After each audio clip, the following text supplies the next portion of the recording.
नमस्कार दर्शकों, दूरदर्शन में आपका स्वागत है। मैं शिवांगी द्विवेदी आपके साथ। आज हमारे साथ स्टूडियो में मौजूद हैं एएसपी प्रशांत चौबे सर।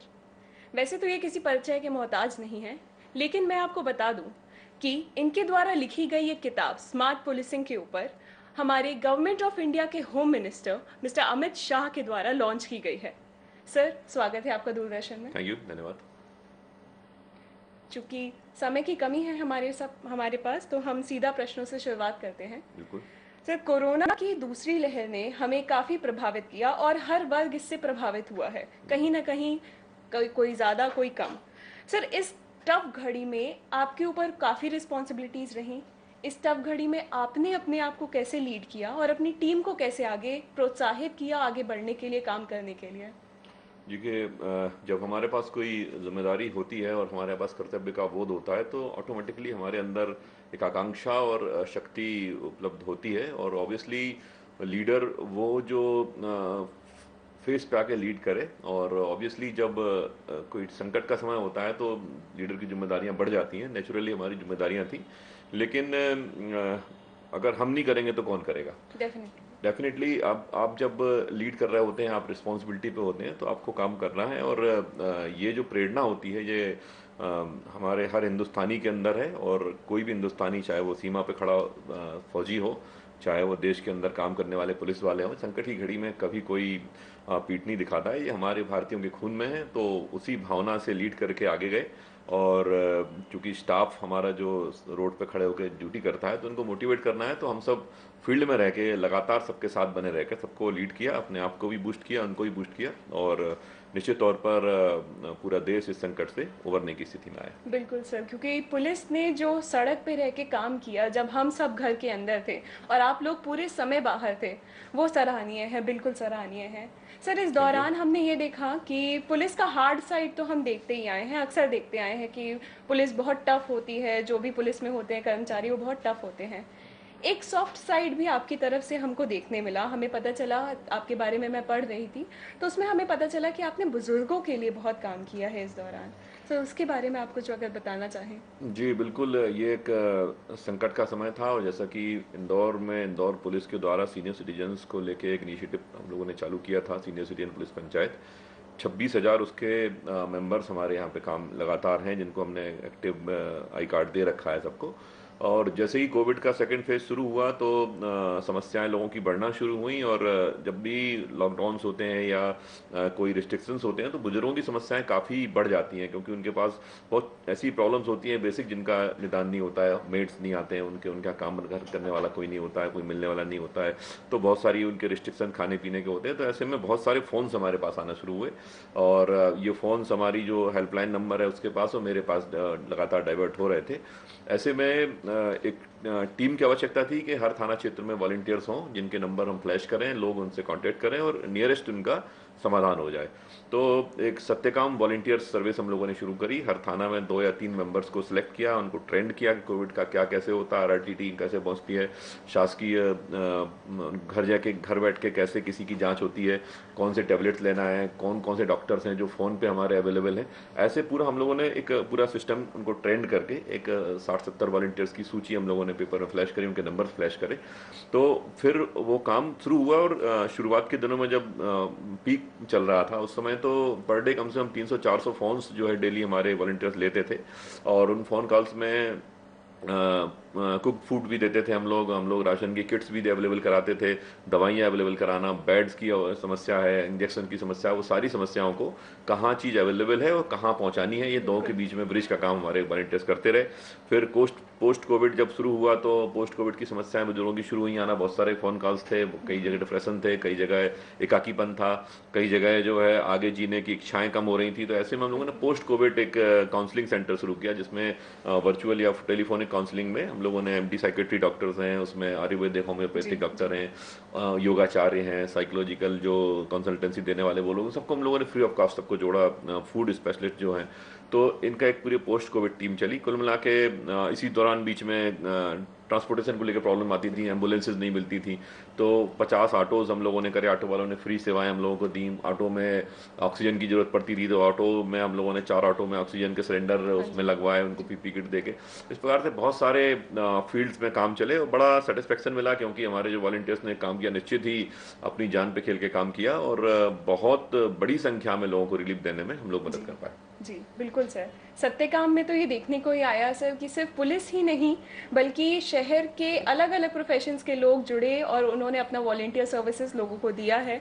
और ये भी हमें देखने को मिला कि सिर्फ पुलिस ही नहीं, डॉक्टर्स, नर्सेस, अन्य स्कूल के मतलब कॉलेज के बच्चे भी इसमें जुड़े, उन्होंने बुज़ुर्गों की सहायता बिल्कुल जी। की। सर, आपके पास कई प्रकार के केसेस आते होंगे, जैसे कि बुज़ुर्गों से जुड़े तो आते ही होंगे, उनको खाने-पीने की कमी हो रही है, बच्चे बाहर रह रहे हैं। तो इस प्रकार से कोई ऐसा आपके पास केस आया हो किसी बुजुर्ग का, जब आपको लगा हो कि परिवार का क्या महत्व है, ये लोग आजकल भूलते जा रहे हैं। साथ रहने का, एक बार बाहर चले गए तो परिवार को याद नहीं कर रहे हैं, बूढ़े माँ-बाप यहाँ पे बैठे हैं अगर अकेले तो उनकी सहायता के लिए कोई नहीं है। इस प्रकार का सर आपके पास अगर केस आया हो जो आप हमारे दर्शकों को बताना चाहें, जिससे उनको भी पता चले कि जो असल महत्व है वो परिवार का ही है? बिल्कुल, देखिए बहुत ही एक सटीक आपका सवाल है ये, क्योंकि इस प्रोग्राम के माध्यम से भी मैं सबको बताना चाहता हूँ कि हमारी जो मूल भारतीय पद्धति है उसमें परिवार का बड़ा महत्व है। परिवार, कुटुंब, सबके लोगों के साथ मिलकर और अपना ऋण से ओऋण होना, पितृ ऋण को चुकाना, ये हमारी भारतीय संस्कृति के मूल में है।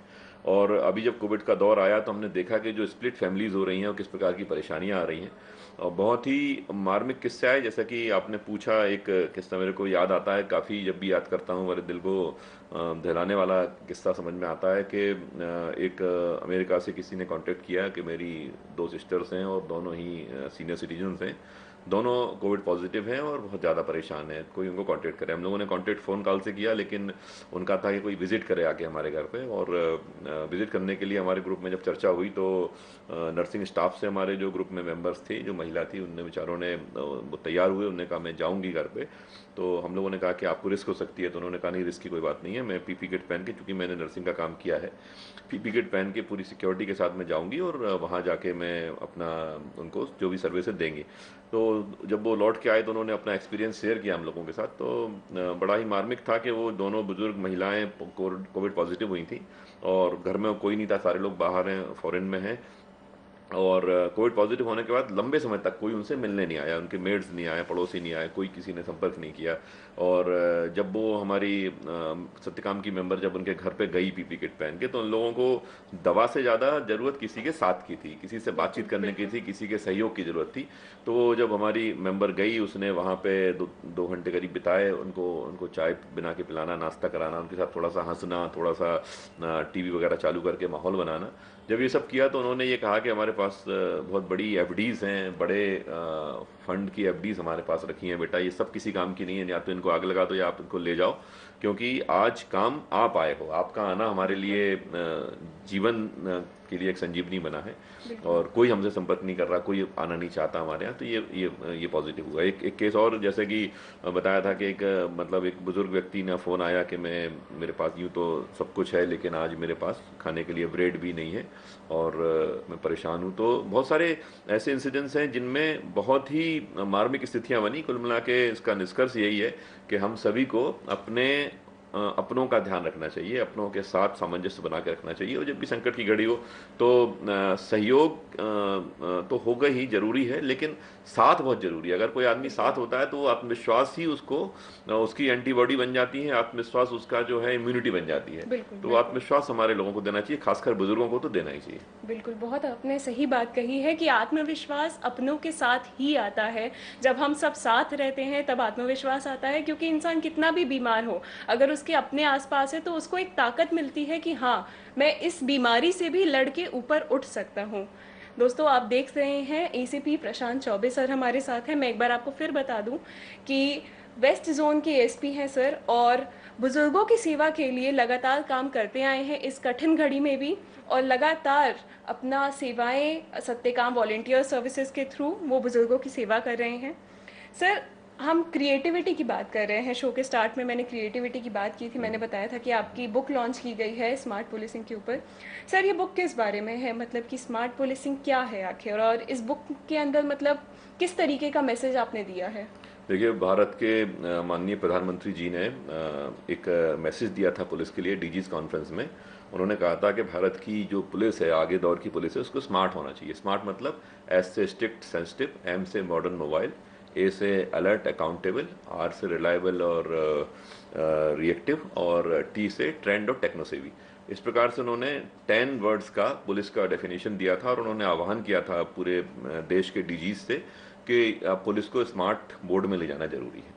जब अपन स्मार्ट के 10 वर्ड्स की बात करें तो इसमें मुख्य रूप से जो चीज़ निकल के आती है वो दो भावनाओं को 10 वर्ड रिप्रेजेंट करते हैं। पहला है पुलिस का बिहेवियर, जो कि आपको सेंसिटिव में दिखेगा, रिलायबल में दिखेगा, आपको स्ट्रिक्ट में दिखेगा। और दूसरा है पुलिस का वो पार्ट जो टेक्निक से रिलेटेड है, टेक्नोसेवी में दिखेगा, ट्रेंड में दिखेगा, मोबाइल में दिखेगा। जी। तो इस प्रकार से 10 वर्ड्स की जो थी उनको मूल में लें तो दो दो चीज़ें सामने आती हैं। एक तो हमारा बिहेवियर, एक हमारी टेक्निक। और ये जो पूरी बुक है उसी भावना के अनुरूप लिखी गई। उसी भावना के अनुरूप इन 10 वर्ड्स को कैसे इम्प्लीमेंट करना है, क्या क्या अभी हो गया है, क्या क्या होने को शेष है, ये इस बुक में लगभग 500 पेज की बुक है। और इसको बीपीआरडी ने पब्लिश किया था, जी। Bureau of police research and development ने। और इसमें लास्ट जो इसका चैप्टर है उसमें पूरे इंडिया में जो अच्छे इनिशिएटिव पुलिस ने लिए, पुलिस के लिए गए हैं, अच्छी पुलिसिंग के इनिशिएटिव जो हैं उनको भी इसमें डिफाइन किया गया है। पूरी भावना यही है कि आगे दौर की पुलिस कैसे हो, कैसे पुलिस पब्लिक के लिए आंसरेबल हो, रिस्पॉन्सिबल हो, रिलायबल हो, कैसे पुलिस जो है मॉडर्न टेक्निक के साथ वर्ल्ड क्लास की जो टेक्निक्स हैं, क्राइम प्रिवेंशन की, ट्रैफिक मैनेजमेंट की, क्राइम डिटेक्शन की, क्राइम इन्वेस्टिगेशन की, उन सबको फॉलो कर सके। ये इस बुक के मूल में है। बिल्कुल सर, बिल्कुल। क्योंकि जिस प्रकार अभी दुनिया टेक सेवी होती जा रही है, जिस गति से टेक्नोलॉजी बढ़ती जा रही है, तो पुलिस को भी उसका उपयोग करना उतने अच्छे से आना चाहिए ताकि वो हमारी जनता की उस प्रकार सेवा कर सके। तो सर, इन बातों का कहाँ पे आपने इम्प्लीमेंट अपना, जैसे प्रैक्टिकली इम्प्लीमेंट करना कहते हैं, तो किस प्रकार आपने प्रैक्टिकली अपनी सेवाओं में इन बातों को इम्प्लीमेंट किया है? ये जो 10 शब्द आपने बताए, हाँ, उसका बिहेवियर कैसा इसका इम्प्लीमेंटेशन बिल्कुल हुआ सही है? आपने प्रश्न किया है। तो जैसा कि मैंने बताया कि ये 10 वर्ड्स हैं, 10 वर्ड की दो भावनाएं हैं। और एक इसके पहले बात मैंने रखी थी कि हम इनोवेशन, जो नवाचार की बात कर रहा था, कि इसमें एक चैप्टर है जिसमें नवाचार सारे दिए गए हैं। एक्चुअली नवाचार या इनोवेशन प्रशासन और पुलिस के फील्ड में, हर फील्ड में एक बहुत इम्पोर्टेंट फिनोमेना है, क्योंकि इनोवेशन के माध्यम से अपने काम को नई गति प्रदान करते हैं, नई ऊर्जा के साथ नई फ्रेम में काम करना शुरू करते हैं, तो जी। आउटपुट बहुत ज़्यादा बढ़ जाता है। तो मैंने इनोवेशंस के माध्यम से, जैसे कि मैंने बताया, सीनियर सिटीजन पुलिस पंचायत एक इनोवेटिव मेरा आइडिया था, जो काफ़ी सक्सेसफुली रन हुआ है। और इंदौर में अभी मैं पहले भी था, अभी भी था, तो लगातार इसमें बड़ी संख्या में लोग हैं। और इससे फ़ायदा ये हुआ है कि पुलिस का हर कर्मचारी भावनात्मक रूप से ये जान गया है कि सीनियर सिटीजन्स जो हैं वनरेबल हैं, सीनियर सिटीजन्स जो है एक सोसाइटी का वीकर सेक्शन है, और इनको मदद करना, इनकी प्रायोरिटी मदद करना हमारा ध्येय है। एक्चुअली जो इनिशिएटिव का ध्येय यही था। तो सीनियर सिटीजन की समस्याओं के प्रति लोग अवेयर हुए हैं। लोग उनकी, जैसे पहले जो एक जनरल लोगों के बीच चलती थी कि सीनियर सिटीजन्स को एक प्रायोरिटी देना है, जी। वो चीज़ लोगों के अंदर आई। अब मैं सुनता हूँ, स्टाफ से सुनता हूँ, तो वो बातों बातों में बात आती है कि सर सीनियर सिटीजन था इसलिए उसको ऐसा किया, जी। सीनियर सिटीजन था तो मैंने ऐसा कर दिया। सीनियर सिटीजन घर जाके, आप पेपर में पढ़ते रहते होंगे, आए दिन पुलिस की खबरें आती रहती हैं कि पुलिस का फला आरक्षक सीनियर सिटीजन घर जाके उनको खाना खिला के आ गया, फला आरक्षक को दवा दे, इस टाइप की चीज़ आती है। तो वो सारी भावना एक्चुअली जो बिहेवियर की बात अपन कर रहे हैं, तो बिहेवियर में चेंज हुआ इस इनिशिएटिव के साथ हमारा। टेक्निक की बात कर रहे थे, जैसे भी हम लोगों ने कैम कॉप एक नवाचार शुरू किया था। कैम कॉप में ये था कि जो हर घर में या हर शॉप में सीसीटीवी कैमरे लगे हैं, लेकिन उनका इंक्लिनेशन जो है अंदर तरफ है। हम लोगों ने डिमांड की थी कि एक कैमरा सोसाइटी के लिए, मतलब समाज के लिए, सुरक्षा के लिए कैमरा दें। तो चूंकि ऑब्वियसली पुलिस के या गवर्नमेंट के जो कैमरे हैं या उनकी संसाधनों की एक लिमिट है, लेकिन अगर पब्लिक के हम कैमरे गिनना शुरू करें तो ऑल्दो कोविड आ गया तो उसको रोक दिया, अदरवाइज उसका मुश्किल से 4 या 5 दिनों में करीब 2,500 कैमरे हम लोगों ने दान किए थे। मतलब दान किए थे इन द सेंस कि हमें उन्होंने हमारा फॉर्म भर के सबमिट किया था कि वो यहाँ इनका लोकेट कैमरा है और वो उनको देंगे। तो ये कैमकॉप जो इनोवेशन है, ये ये टेक्नोसेवी इनोवेटिव आइडिया हो गया। इसी प्रकार अन्य हम लोगों ने बहुत सारे, जैसे माई थाना ऐप एक लॉन्च किया था, जिसमें थाने क्षेत्र के लोगों को सारी ड्यूटी मटेरियल्स देना, उनके साथ कम्युनिकेट करना, और कोई पड़ोसी अगर गया है तो उसको राहत देना। जी। एक क्राइम फ्री कॉलोनी का कॉन्सेप्ट हम लोग ने लॉन्च किया था, जिसमें यह था कि कोई भी कॉलोनी, कोई भी एरिया जी। कैसे क्राइम फ्री हो सकता है, कैसे उसको लोग अपनी मॉडर्न टेक्निक्स के माध्यम से और अपने डिस्प्लेस के माध्यम से पूरा इलाके को क्राइम फ्री कर सकते हैं।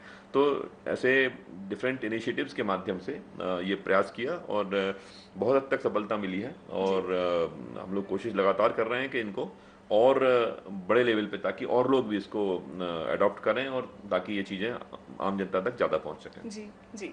सर, आपने अभी कैमकॉप की बात की, मतलब कि जगह जगह पे कैमरेज प्लेस किए जाएंगे लोगों की दुकानों की मदद से, या फिर जो आपके जो नॉर्मल कैमरेज होते हैं वो तो लगे ही होते हैं।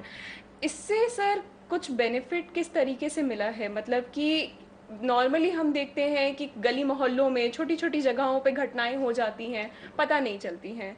इसमें किस तरीके से ये, मतलब जो ये कैंप कॉप है, इससे किस तरीके से मदद मिली है कि मतलब आप मॉनिटर करने में क्या बेनिफिट आपको मिला है? देखिए, बहुत सारे, मतलब इवन आजकल लगभग मेरे ख्याल से 90% ऐसे क्राइम होंगे जिनमें सीसीटीवी फुटेज आता है आजकल। ये अच्छी चीज़ है, और क्योंकि सोसाइटी में सीसीटीवी कैमरे की जो रीच है वो काफ़ी बढ़ गई है। जी। और जो हमारे ऑफिशियल हम लोगों ने जो सिटी सर्विलांस स्कीम है, उसके तहत हम लोगों ने कैमरे, पुलिस की 3 स्कीम में कैमरे शहर में लगा रखे हैं।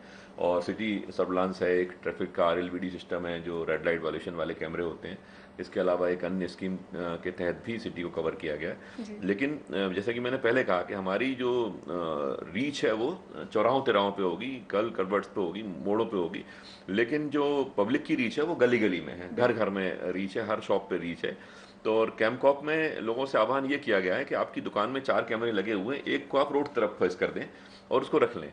हम लोग उसका डाटाबेस तैयार करेंगे। डाटाबेस पूरा गूगल फॉर्म के थ्रू तैयार हो रहा है। वो डाटाबेस तैयार होगा, उसके बाद हम लोग सेलेक्ट करके, गली और रोड के पैचेस को सिलेक्ट करके, उसमें जो स्ट्रेटेजिक इंपॉर्टेंट पॉइंट्स के कैमरे हैं उनका हम लोग फीड कंट्रोल रूम में लेंगे। जी। और जब कंट्रोल रूम में फीड ले लेंगे और उसको पूरी रोड को हम ईगल आई रोड घोषित कर देंगे, जी। तो उसका फायदा ये होगा कि उस रोड में रियल टाइम में किसी को भी हम ट्रैक कर सकते हैं। अगर कोई घटना की खबर आती है, जल्दी से टाइम मिल जाता है, या कोई ने बताया कि उस तरफ गया है, जी। तो उस तरफ के सारे हमारे लोगों को हम लोग फ़ोन करेंगे, कंट्रोल रूम से फ़ोन जाएगा, वो सारे लोग अलर्ट होंगे। कैमरा तो उनके चालू है ही सही, बिल्कुल। और उनका जो फीड है वो तत्काल लाइव फीड उसको देखना शुरू कर दिया जाएगा, और अपराधी के बच निकलने की संभावनाएं बहुत कम हो जाएंगी। तो बिल्कुल ये सर। एक प्रयास है इंदौर पुलिस का, जिसमें ये प्रयास किया जा रहा है कि बड़े लेवल पर सोसाइटी के कैमरों का उपयोग करके, बड़ी संख्या में कैमरे शहर में, जैसा कि मैंने बताया कि हर घटना में फुटेज आता है, लेकिन थोड़ी सी कमी ये रह जाती है कि लोगों के कैमरे अंदर तरफ इंक्लाइंटेड है। एक कैमरा बहुत ही सस्ता होता है कैमरा, और जब आपने 4 कैमरे का सेटअप लगा रखा है, डीवीआर है, आपका इंटरनेट है, इलेक्ट्रिसिटी जा रही है, अगर आप एक कैमरा बाहर लगाएंगे तो कोई भी खर्चा उसका ना के बराबर खर्चा होगा, लेकिन सोसाइटी को बड़ा लाभ होगा। बिल्कुल। इस बिल्कुल। प्रकार से हम लोग काम कर रहे हैं। और पिछले दिनों में बहुत सारे अपराधों में, बड़े बड़े अपराधों में इवन सीसीटीवी से बहुत मदद मिली है। बिल्कुल सर, ये बहुत अच्छा इनिशिएटिव आप लेके आए हैं, ईगल आई रोड का, यानी कि चील की आंख। बिल्कुल, मतलब कि पूरी टाइम पुलिस की जो नज़र है वो लोगों पे बनी रहेगी, सड़कों पे बनी रहेगी, इवन गली मोहल्ले तक इनकी नज़र बनी रहेगी। लगातार ये देख देख पाएंगे, अगर कोई घटना होती है तो उसे ट्रैक कर पाएंगे। जो पहले चीज़ें हुआ करती थी कि गली मोहल्लों में लोग नहीं पहुंच पाते थे, पुलिस नहीं पहुंच पाती थी, या फिर उनको सबूत नहीं मिल पाते थे वारदात के, क्योंकि सीसीटीवी फुटेज ही नहीं मौजूद होता था। तो ये ईगल आए रोड का कॉन्सेप्ट बहुत अच्छा लेके आए हैं, जहाँ पे गली मोहल्लों तक में एक सीसीटीवी कैमरा प्लेस किया गया है, जो कि सोसाइटी की ही बेनिफिट के लिए है। तो ये बहुत ही अच्छा आप इनिशिएटिव लेके आए हैं सर। वापस से हम बात करते हैं सत्यकाम के ऊपर ही, कि सर वैसे हम देखते आए हैं कि लोग अक्सर भारत के भविष्य के ऊपर फोकस करते हैं अपना, कि मतलब बच्चों के ऊपर फोकस करते हैं, उनको लाभ होना चाहिए, उनके पाल पोषण, अगर उनके पास माँ बाप नहीं हैं, अगर बच्चे अनाथ हैं तो उनके पाल पोषण के ऊपर बुजुर्गों की मदद करने का कॉन्सेप्ट ये कैसे आया? ये एक मैं यहाँ 2011-12 की बात होगी, मैं यहाँ पे इंदौर में सीएसपी हुआ करता था।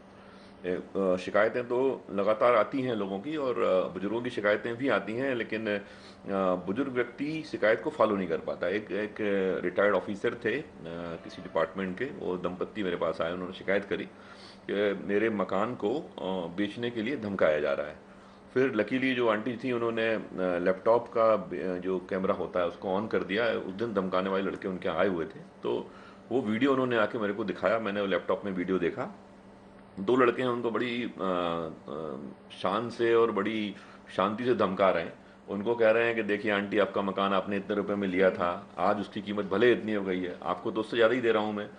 ठीक है, अगर आप नहीं दोगे कहाँ जाओगे, कोई नहीं सुनवाई करेगा आपकी, कितने बार आप जाओगे, मैं इसको खरीद लूँगा, उसको अप्रोच कर लूँगा, मेरे रिलेटिव्स पुलिस में हैं, मेरे रिलेटिव्स यहाँ हैं।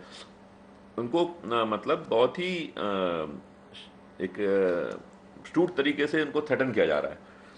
अब मैंने ये देखा कि ये सीनियर सिटीजन्स हैं, बुजुर्ग हैं, दोनों दंपत्ति हैं, इनके बच्चे बाहर हैं, और ये आखिरकार परेशान क्यों हैं। तो उनका ये एक कॉन्फिडेंस बिल्डिंग की आवश्यकता वहाँ दिखाई दी कि इनके अंदर कॉन्फिडेंस नहीं है, क्योंकि उनको मालूम है कि जब वो जाएंगे पुलिस में तो उनको रूटीन में सुना जाएगा। अगर स्पेशल एक उनकी व्यवस्था होगी या कोई उनके पास ऐसा स्पेशल आधार होगा जिसको दिखा के वो एक चैलेंज कर सकते हैं कि मैं पुलिस से जाऊंगा और पुलिस मेरी मदद करेगी, तो अपराधी डरेगा।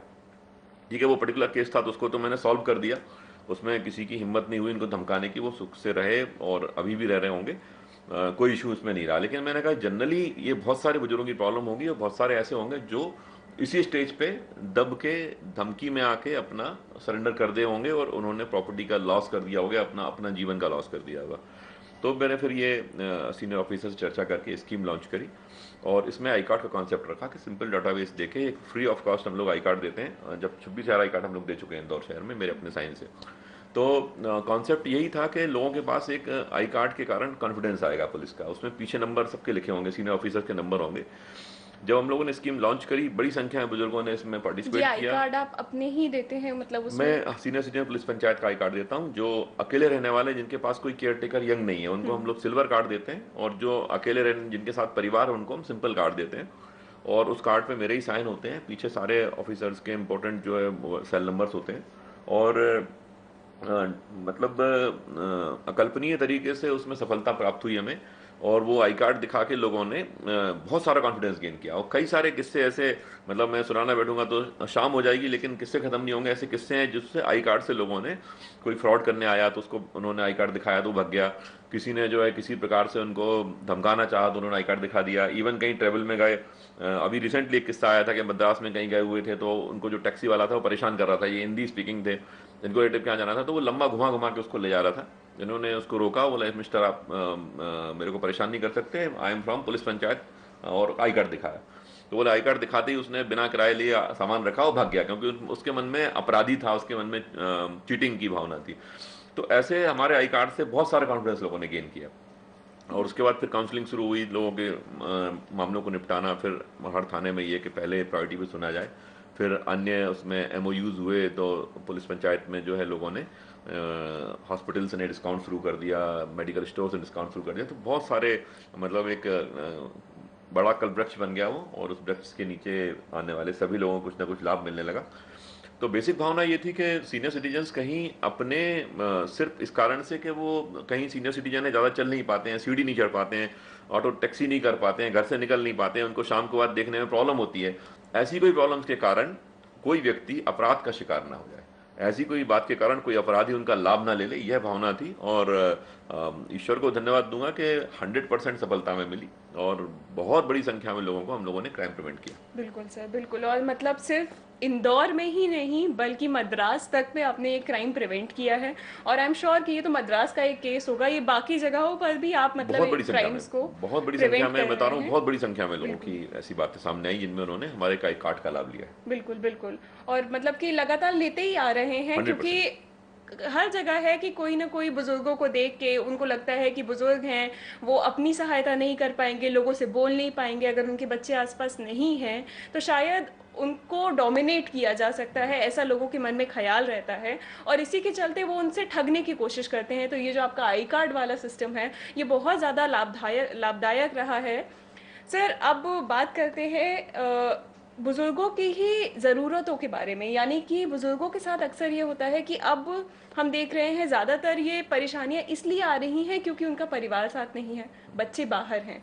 तो अब इसके लिए हम एज अ सोसाइटी क्या प्रयास कर सकते हैं? सत्यकाम वॉलंटियर्स लगातार प्रयास कर ही रहे हैं, लगातार बुज़ुर्गों की मदद कर ही रहे हैं। हमारी इसमें क्या जिम्मेदारी है, जो हम सिटीजन्स हैं ऑफ इंदौर, बिल्कुल। हमारी इसमें क्या जिम्मेदारी है? देखिए, महात्मा गांधी जी ने कहा था कि जो जो पैसे वाला व्यक्ति है उसको गरीब का ट्रस्टी होना चाहिए।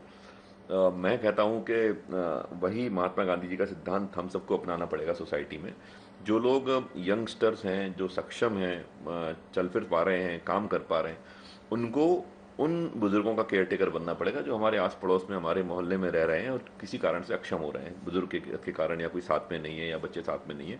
हमें केयर टेकर बनना, और बने हैं बहुत सारे लोग। हम लोगों की ही कम्युनिटी पुलिसिंग एफर्ट में हम लोगों ने देखा है बहुत सारे ऐसे लोग हैं जो हमारे, जो टीम के बहुत सारे वॉलंटियर्स हैं, जो वो अपने मतलब वो खुश होते हैं, इमोशनल भी होते हैं, बोलते हैं सर आपने हमारा परिवार बहुत बड़ा कर दिया। आज हमारे पास जो है मैं पहले अकेला था, मेरे अकेले माता पिता थे, अकेली मेरी वाइफ, अकेले मेरे बच्चे थे। आज मेरे पास 5 परिवारों के बुजुर्गों की जिम्मेदारी है। उनका गेहूं पिसाने से लेके बिजली का बिल भरने, सारे काम के लिए फ़ोन आता है, हम करते हैं और बड़ी खुशी होती है, और उनको भी एक आत्मीयता मिलती है, मेरे को आत्मीयता मिलती है। कोई पैसा तो खर्च होता नहीं है इसमें, लेकिन एक अच्छी भावना का ट्रांसमिशन होता है और बड़ा अच्छा लगता है। जो उनके सुख दुख में चले जाते हैं, उनके बर्थडेज पे जाके हम उनके साथ हंस बोल के आ जाते हैं 5 मिनट, वो कभी हमारे घर आ जाते हैं और हमें कुछ खिला पिला जाते हैं। ऐसे इस अच्छी भावनाओं का ट्रांसमिशन होता है। तो हमारी टीम के लोग लगातार ये काम कर रहे हैं। सोसाइटी से ही बहुत लोगों ने कहा है, मेरा इस कार्यक्रम के माध्यम से यही कहना है कि जो यंगस्टर्स हैं उनको अपने आसपास रहने वाले अकेले बुजुर्गों का ट्रस्टी बनना पड़ेगा। उनके हमें केयर टेकिंग की जिम्मेदारी लेनी पड़ेगी। जो जिम्मेदारी आप ले सकते हैं, एक्सपेंस बिल्कुल ना करें, लेकिन कम से कम उनकी हालचाल जानना, उनको सुरक्षा देना, कहीं परेशानी में तो नहीं है वो देखना, करेंगे तो काफ़ी फायदा होगा। बिल्कुल सर, ये हमारा, हम यंगस्टर्स का सामाजिक दायित्व है कि हम आसपास रह रहे बुजुर्गों की सहायता करें, क्योंकि अगर उनके पास कोई मदद नहीं है तो उनकी मदद बन के खड़े हों। बहुत अच्छी बात आपने कही सर। सर, यंगस्टर्स की बात हुई यहाँ पर, तो आप स्टूडेंट्स को कोई मैसेज देना चाहेंगे जो घर पे बैठ के प्रिपरेशन कर रहे हैं, आगे जाके पुलिस में भर्ती होने का ख्वाब देख रहे हैं, अभी घर पे बैठे डिप्रेशन, इरिटेशन, ये सारी चीज़ें हो रही हैं, आप उनको कोई मैसेज देना चाहेंगे?